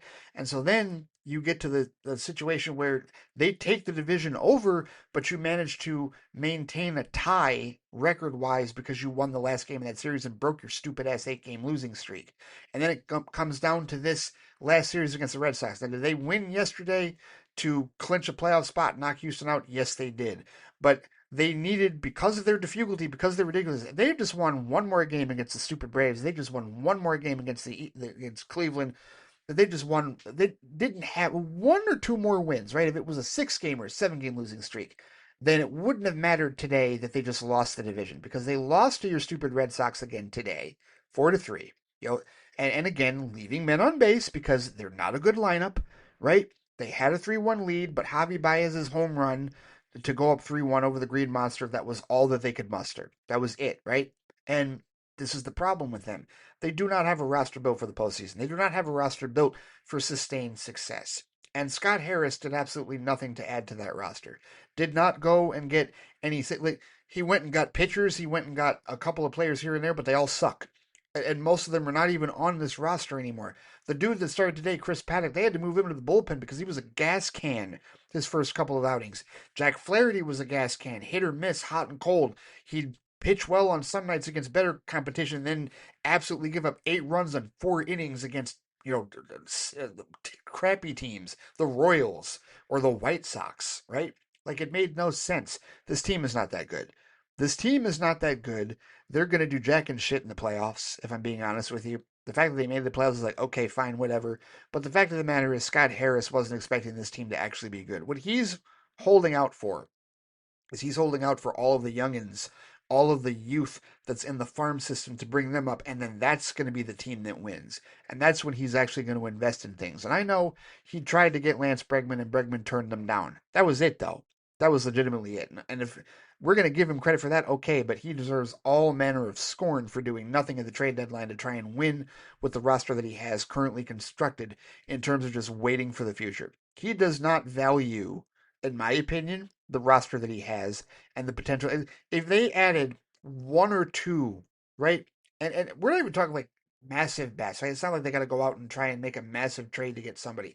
But like any of the more consistent bats that may have been available at the trade deadline, if they could have just gotten 1 or 2, or maybe an arm or two, right? Get somebody that can actually be a number 2 starter behind Tarek Skubal, because it's not Casey Mize and it damn sure wasn't Jack Flaherty this year, right? And Reese Olson got hurt, so you were already like down. We're back to pitching chaos. We were supposed to be going away from pitching chaos like we did last year. Now we're back to it because we only have Tarek Skubal, and he lost his mind the other night because he accidentally smashed David Fry's face with a 99-mile-an-hour fastball, and it rattled him, as it would anyone. He thought he killed the dude. He should have been pulled from the game at that point, but he didn't, and they lost that game 5-2. If they'd won that game, then they could have still won the division. But because they lost today, regardless of whether Cleveland beats Texas or not, because last I saw Texas was up 5-4. The Tigers definitively lost. They have lost 4-3 to Boston, so that is over. There is no more pursuit of the division. They had to win 88 to win the division. They will not win the division. So that collapse is complete. They should have had the division in hand. They pissed it away. Right now in the bottom of the eighth, the Guardians have two on, three, with nobody out, 3-0 count. They're down one to the Rangers. It doesn't matter, though. They've won the division. It does not matter.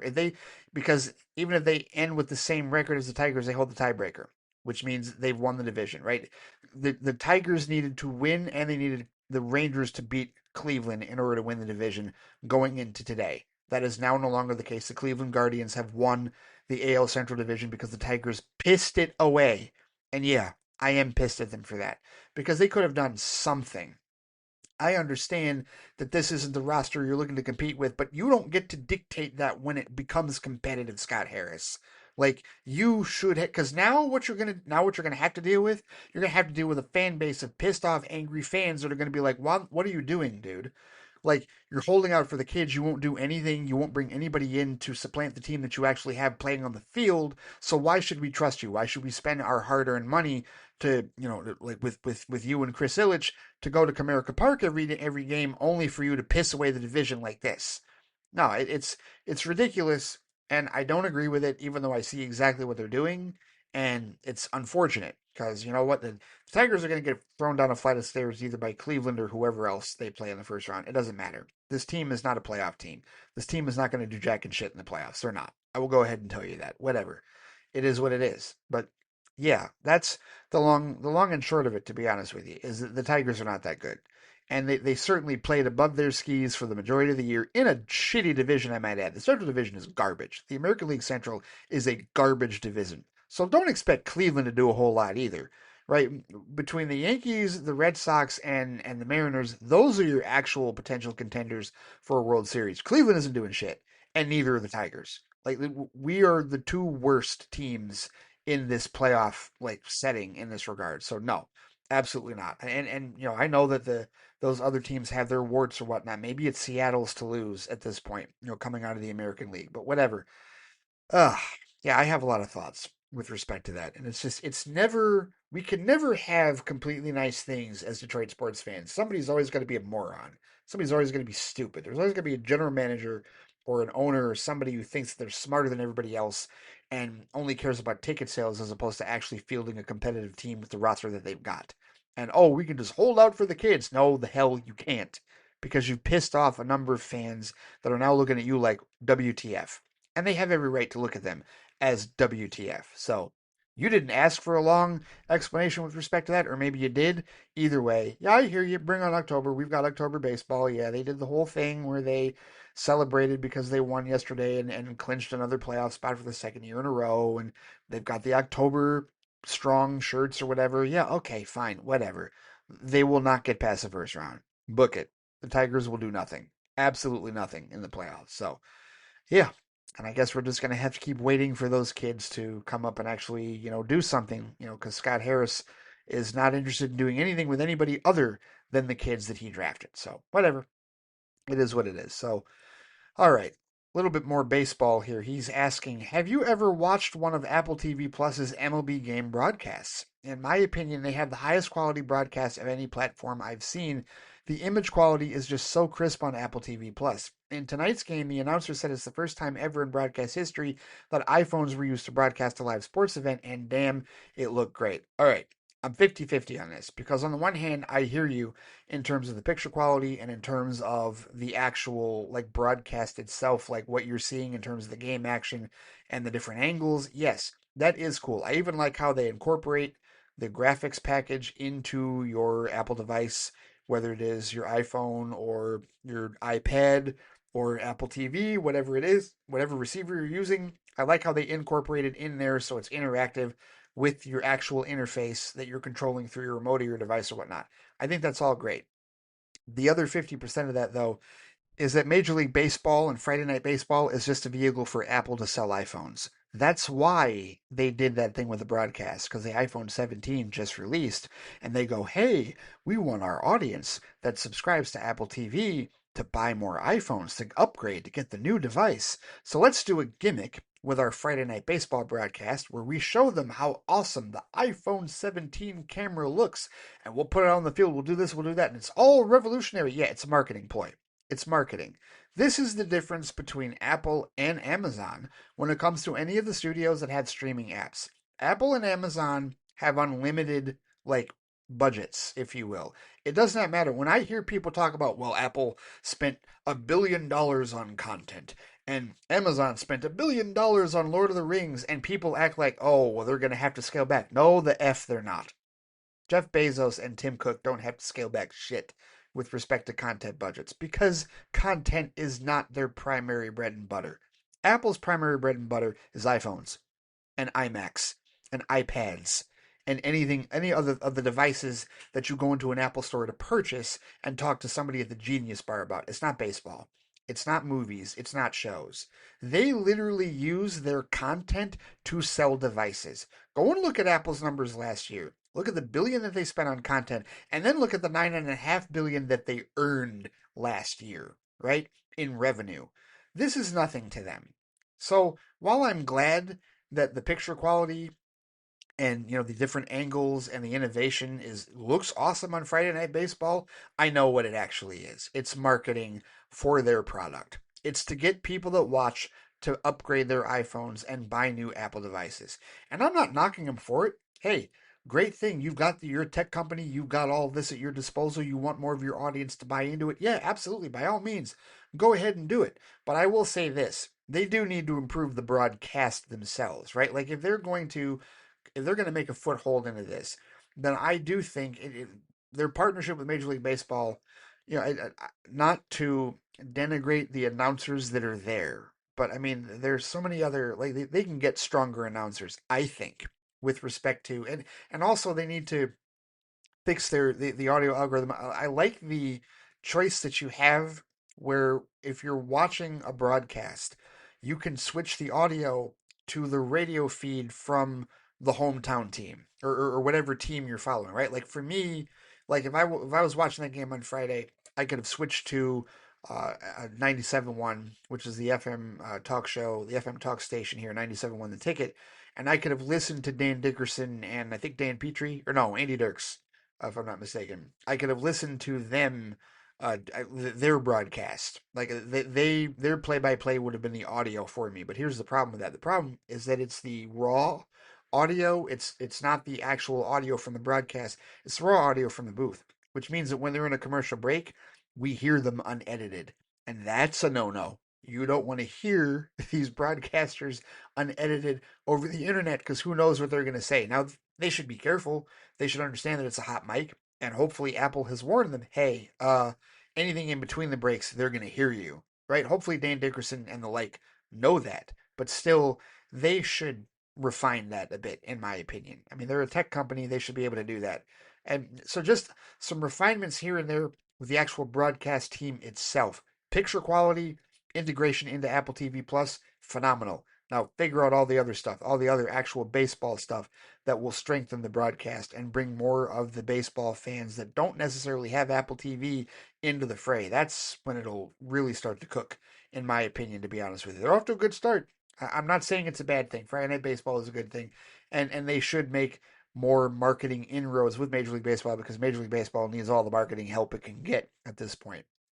I mean, seriously, it is a distant third place with respect to pro sports in this country. Number one is football. Number two is most certainly basketball at this point. Basketball is not my not my top three personally, but basketball is more popular than baseball in this country. It is. It absolutely is. There's no question about it. And that wasn't the case for a long time. Baseball used to be the national pastime. It had been a national pastime in decades.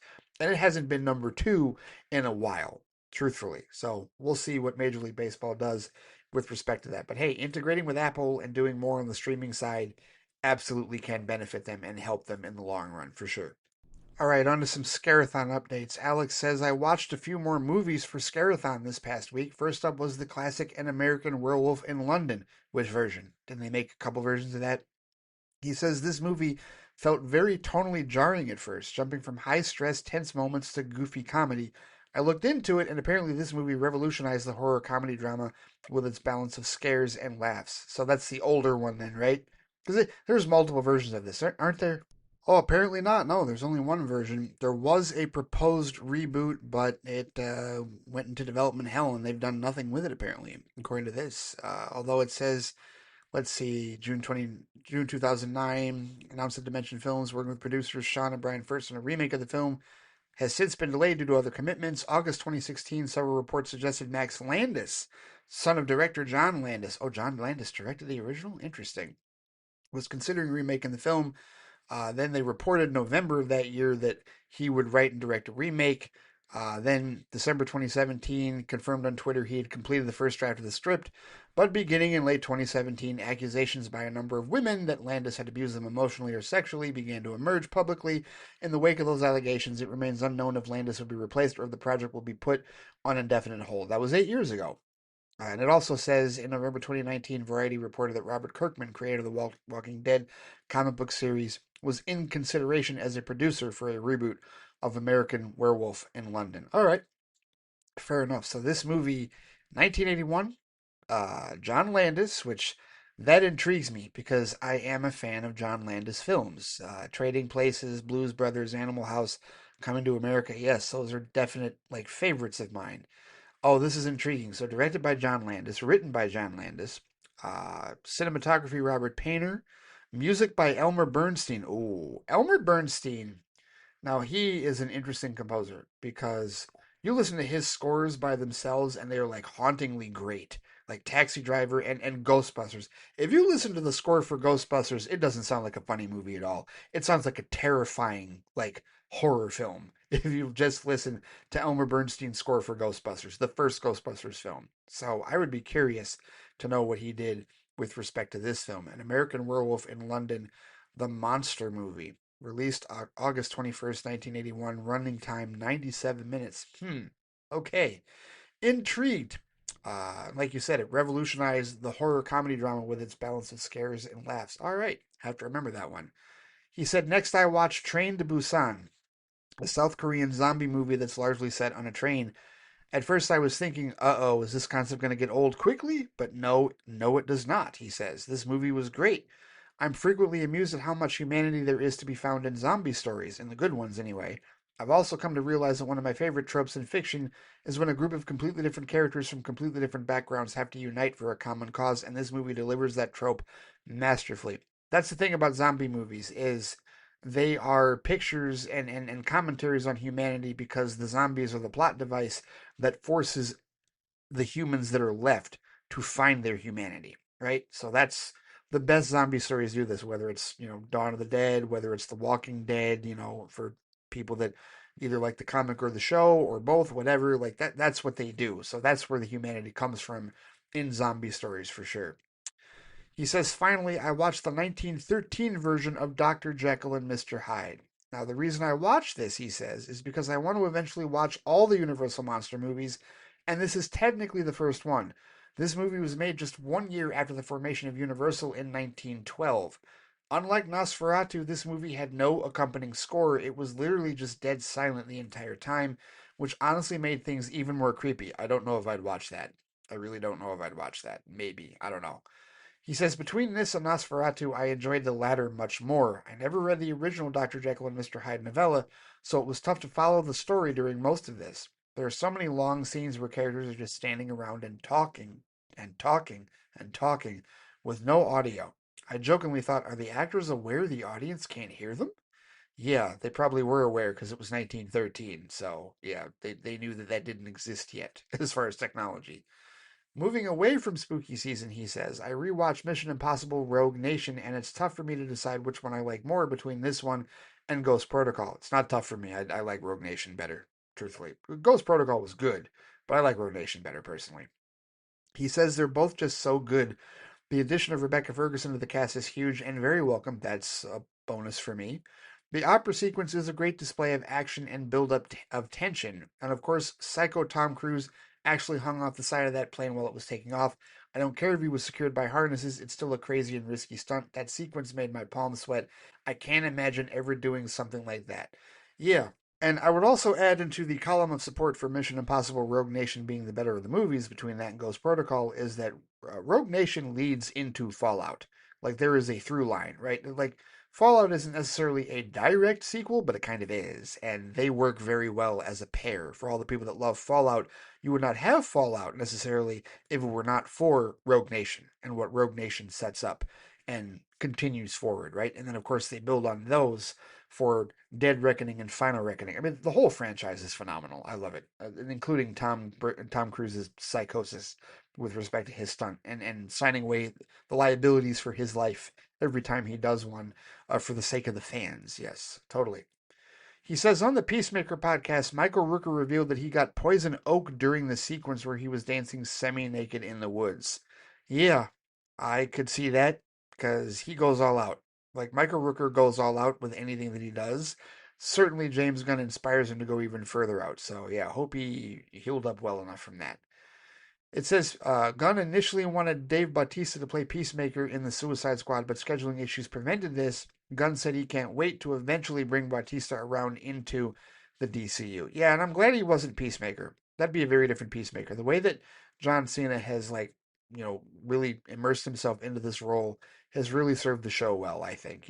From the Suicide Squad through to now, I think he's done a fantastic job with it. And I would say he is, if we're talking wrestlers turned actors, I think that the list is definitely flipped. I think Bautista's like definitely tops on that because I've seen some range from him in like Army of the Dead, and certainly the what 10-15 minutes he was in Blade Runner 2049, he was phenomenal. Truthfully, in that he got to play a like an odd job slash random task individual if I remember correctly in Spectre.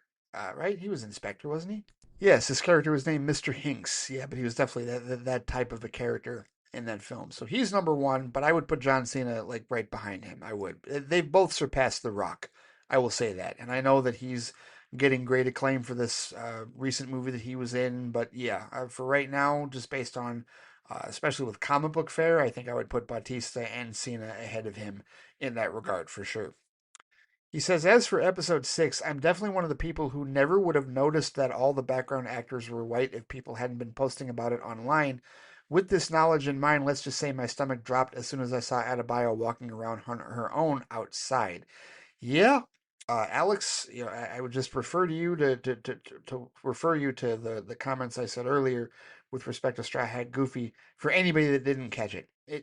Again, it's not saying that you're a bad person or anybody else is a bad person for not catching it. It's just perhaps it is an opportunity to see where your perspective lies with respect to those environments as to why you caught it. And if you say, well, Harcourt caught it, well, think of where Harcourt is and also think of the fact that Harcourt is a woman. Like that, those are different things that will give her a much different perspective on life that will allow her to catch something like that as quickly as she did compared to Peacemaker and anyone else that didn't necessarily catch it, without everybody talking about it online. Because I didn't need people talking online for me to catch it. I caught it instantly. I said, because it's one of those things where when you watch a show or when you watch a movie, is it something you even look for? And I'm sure that there are people that are like, well, why are you even looking for it? Why is that necessary? Well, because you representation is important to a lot of us. And if we don't see it, then that becomes an issue. That becomes a question that we ask, like, why wasn't representation important in something like this? Because it is important to display the world that you live in accurately and appropriately. And if you actively make a choice to portray the world as homogenous like that, then, like I had said earlier, I said either it was going to be explained in the show or Gunn was going to have to explain it later when everybody asked him why he made that choice.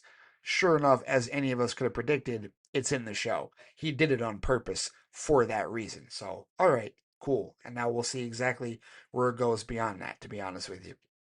He says some people are irrationally mad about Gunn's comments that Man of Tomorrow isn't a direct sequel to Superman. People really need to just chill out. If anything, this episode of Peacemaker makes it clear Man of Tomorrow might be less a Superman sequel and more so just the next chapter of the DCU story. I will say that's one of the dumbest like fan complaints I've seen is this whole thing about how Man of Tomorrow isn't a Superman sequel. Like, first of all, why do we care so much about whether or not it's a direct Superman sequel? It's Superman. It's another Superman film. And based on what we got, like what are we worried about? Are we worried about another BVS? I don't understand why we have to be worried about that because Batman's not going to be in this movie. We're not even certain if DCU Batman will be cast by the time this movie begins production and starts filming. Okay, so this isn't going to be a case where oh he's sharing the spotlight with Batman. No, it's going to be another Superman film, and James Gunn already spoke the Superman saga into existence. He said those words, the Superman saga. Why are we complaining? Why is anybody complaining about it? Well, he should keep his mouth shut. No, you need to get over yourself. Fans that are that upset over it not being a direct Superman sequel. It's the next movie in the Superman saga. Enough with sequels. James Gunn is a writer and a director. You know what he didn't want to do? He didn't want to make a Superman 2.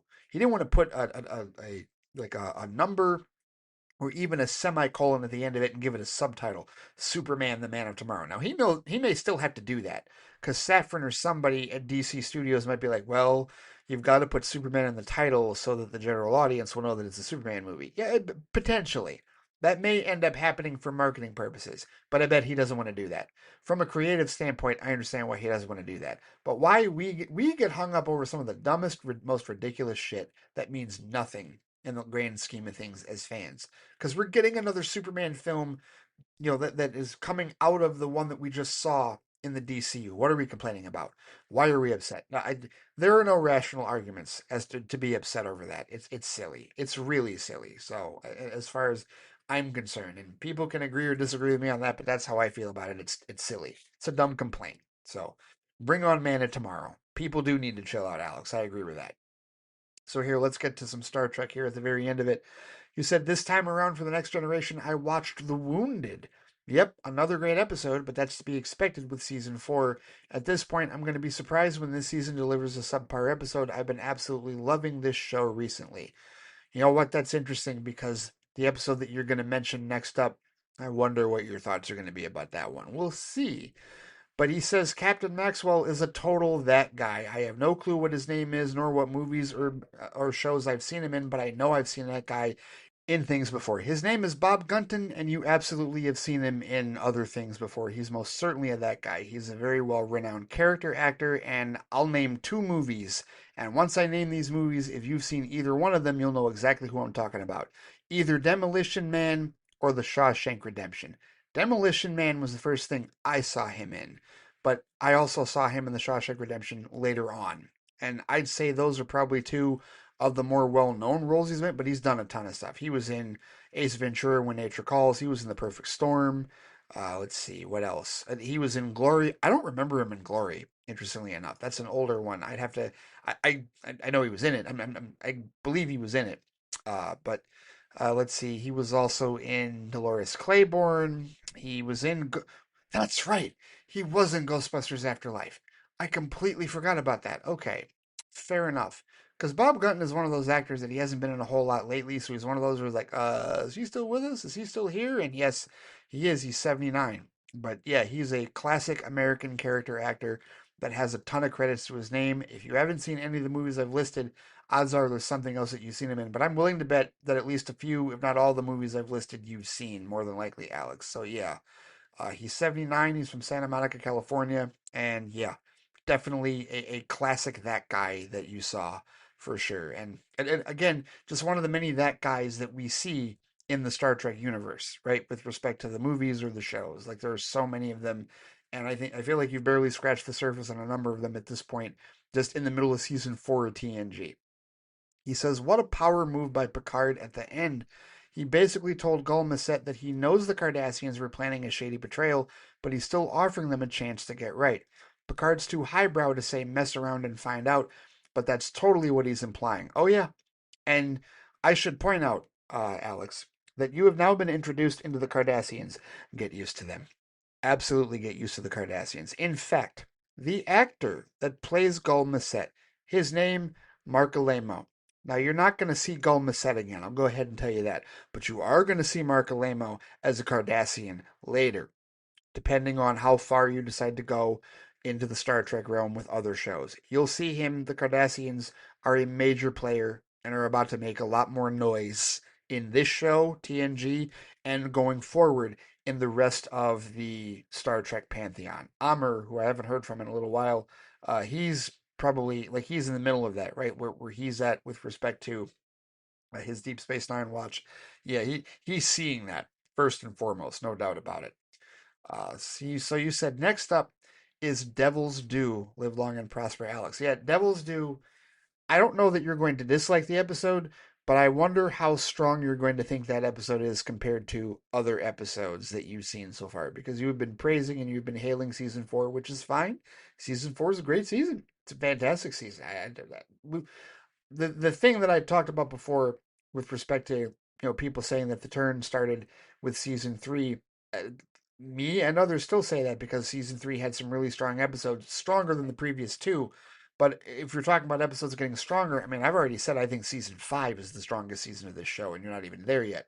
But season four, yeah, like there's definitely and there's a couple here. You know what? Let me pull up a list because sometimes there's so many episodes of the show, and sometimes I get the order like as far as like release and how they're put on home media like out of order. Like where are we at? So you just saw The Wounded, and you've got Devil's Due up next. Okay, so you have, let's see, there's Clues. Oh, that's a good one. That's a really good one. First Contact, intriguing one. I wonder how you feel about that. Oh, there's Galaxy's Child. Okay, so Devil's Due and Galaxy's Child are two that I wonder how you're going to feel about it. I'm not sure how you're going to feel about Night Terrors, but we'll see.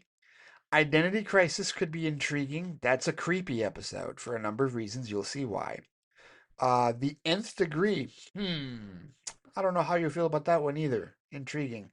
I'm not going to say the title of season 4, episode 20, because that's going to give away who's in it. Uh, the Drumhead. Oh, that's a good one. The Drumhead's a really good one. Half a Life. That's another good one. The Host.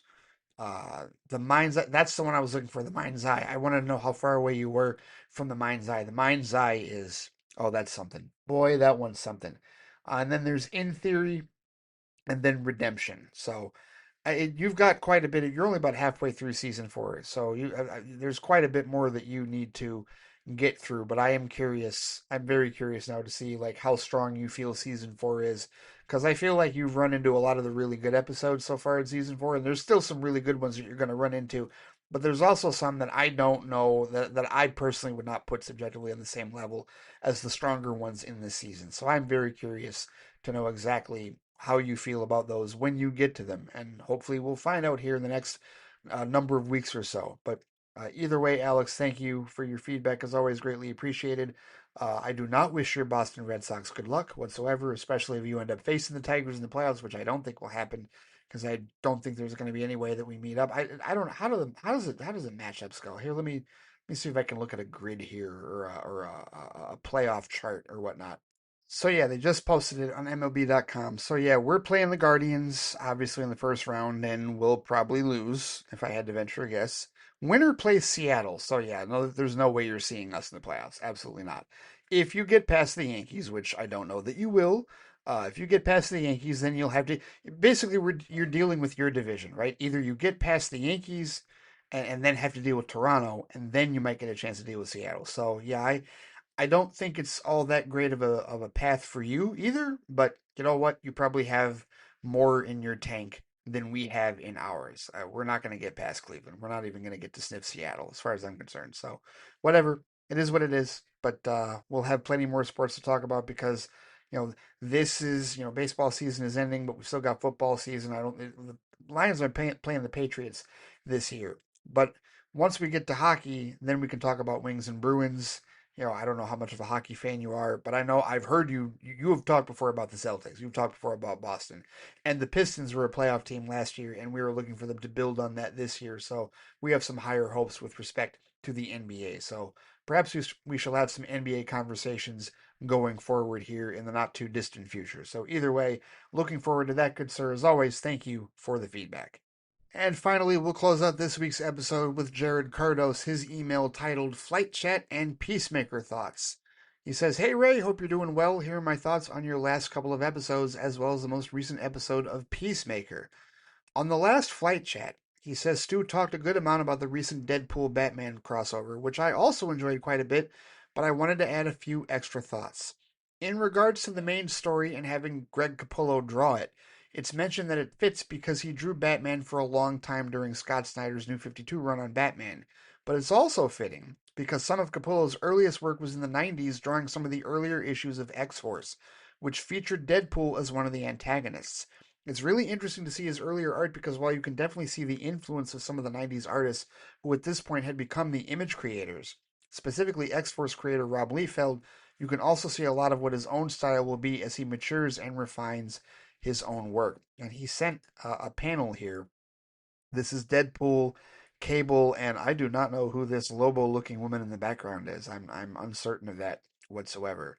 But yeah, oh, and it's a couple of women. There's another one that is slain. Got a woman with a black over one of her eyes. Yeah, that's a very elaborate artwork for sure. He says slightly related. But I also had to post this image that I had found while looking for Deadpool in that X-Force run because it is Capullo doing early 90s excess to the extreme. Yeah, no, this is definite 90s. This is like what has he got, like an arm cannon or something with like tons of rockets on his back, man to man and quite literally face to face. Yeah, that's crazy. Definitely 90s. Very 90s for sure because it this art style, I mean, it really just reminds me of like the Dan Jurgens stuff that I read from, World Without a Superman, Funeral for a Friend and whatnot. But yeah, to me, I see similarities in terms of like the penciling and whatnot. So very 90s indeed. He says, in regards of Kevin Smith's story of Green Arrow and Daredevil, I agree it's a great team up. But what makes it fit so well is that Smith actually wrote comics for both of their titles. First, he wrote the classic series Guardian Devil for Daredevil at the start of its acclaimed Marvel Knights line that in some ways helped save Marvel from going completely bankrupt in the late 90s, early 2000s. Yes, I've heard a lot about Guardian Devil. Every time we talk about Daredevil, even going back to the Marvel Netflix shows, we talk about Guardian Devil. Yes, for sure. Then he wrote a classic run of Green Arrow that brought Ollie back from the dead, long story, and introduced some great characters like Mia Dearden, who would be the inspiration for Thea Queen in Arrow, as well as Onomatopoeia. Both are great runs that I definitely recommend checking out. Well, John brought up Mia Dearden earlier, and I think that's probably where I heard the name. And for the life of me, when this came up earlier in the show, I couldn't remember the name of Ollie's sister that Willa Holland played on the CW. It was Thea. Yes, Thea Queen. So, yes, thank you for that particular reference. He says, also, funnily enough, I also watched the Unknown Number documentary on Netflix. Oh, you too. Okay, so that's three or four of you that have watched this.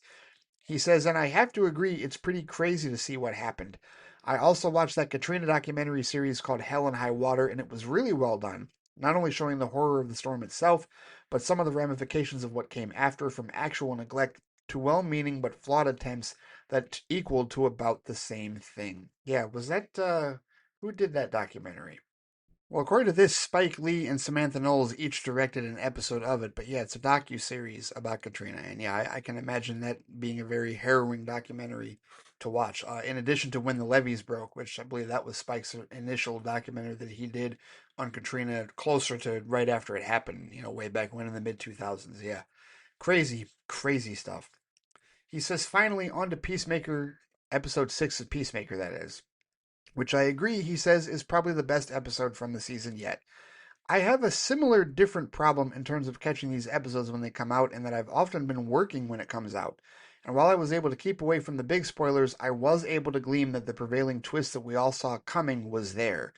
So, watching this episode when I got home, it was definitely a tense but rewarding experience to find when that revelation would drop. And one got out was the most chilling way for it to happen. Yeah.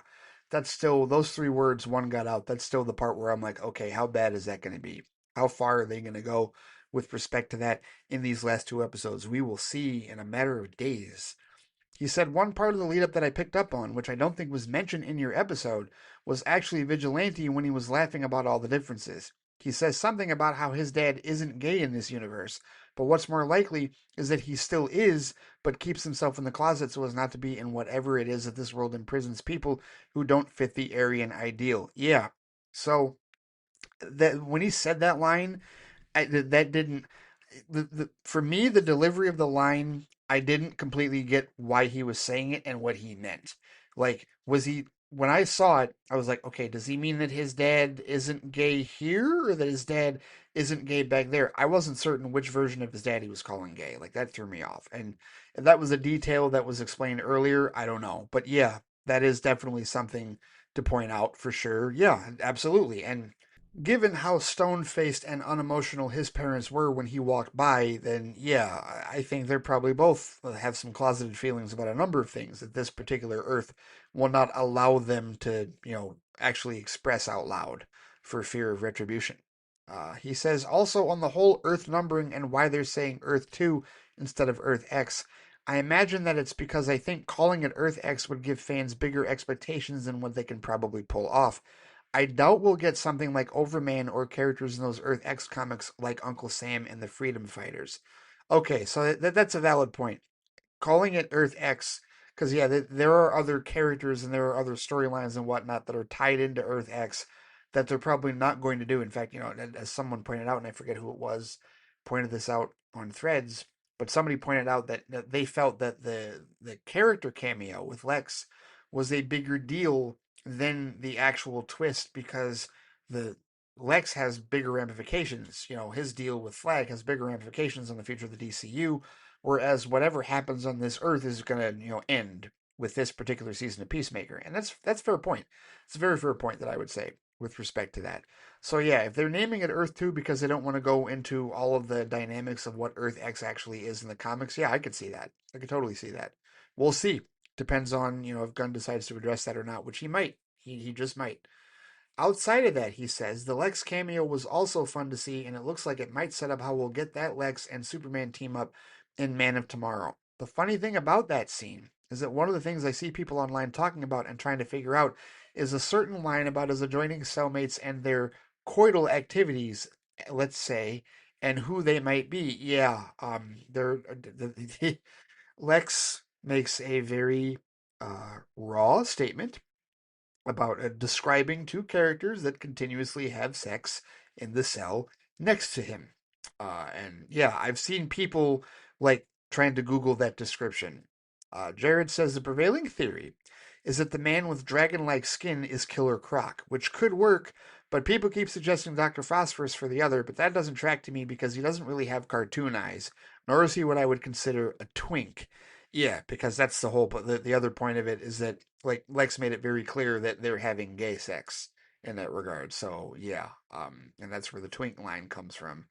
He says, I'm also curious about who the mysterious guy in the teaser is. I don't think they would use that for a smaller character like the guy in the glasses from the movie, Sidney Happerson, yeah. But it's hard for me to think of another character who would have experience with this portal stuff that we know is in prison. I'm curious to see where that and at least another dozen things goes in the last couple of episodes.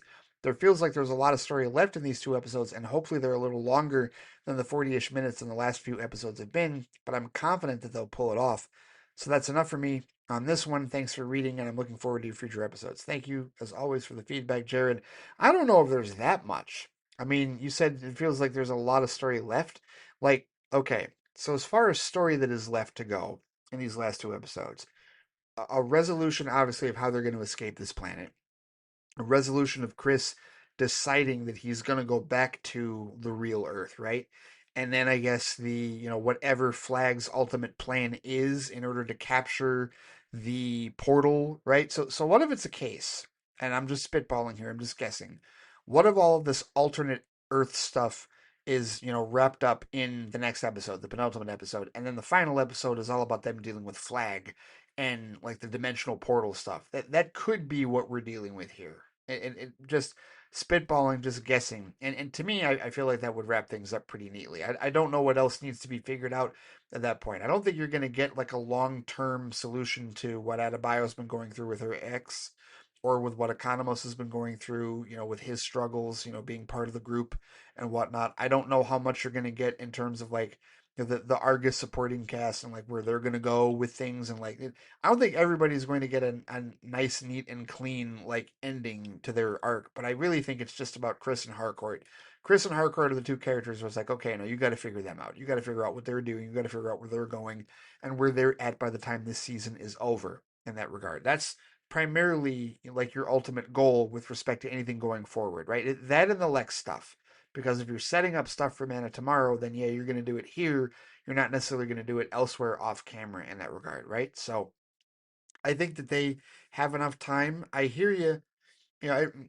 With respect to episode lengths, however long you need to tell the story, right? Like this last one was 37 minutes, but I felt like it was certainly long enough for, Chris and Harcourt to have that conversation that they had in the middle of the episode and for the revelation to occur in terms of the earth that they were on and the implications of where this could end up like really being a mess going forward, right? And the Lex scene, right? I feel like there was enough time for everything in these 37 minutes. And so that's why I'm not going to judge it and say, oh, well, I hope that these last two episodes are longer because they need more time. I'm not going to say that because it all depends on how you use the time that you have to tell the story and get the elements across that are most important to get to be conveyed in that regard. So I will give the creatives, I will give James Gunn the benefit of the doubt. Has he led us astray so far? In my opinion, no. And certainly not with DC content, right? Like, the only Marvel thing that he's done that I haven't really cared for much was Guardians of the Galaxy Volume 2, and I have softened on that in recent years.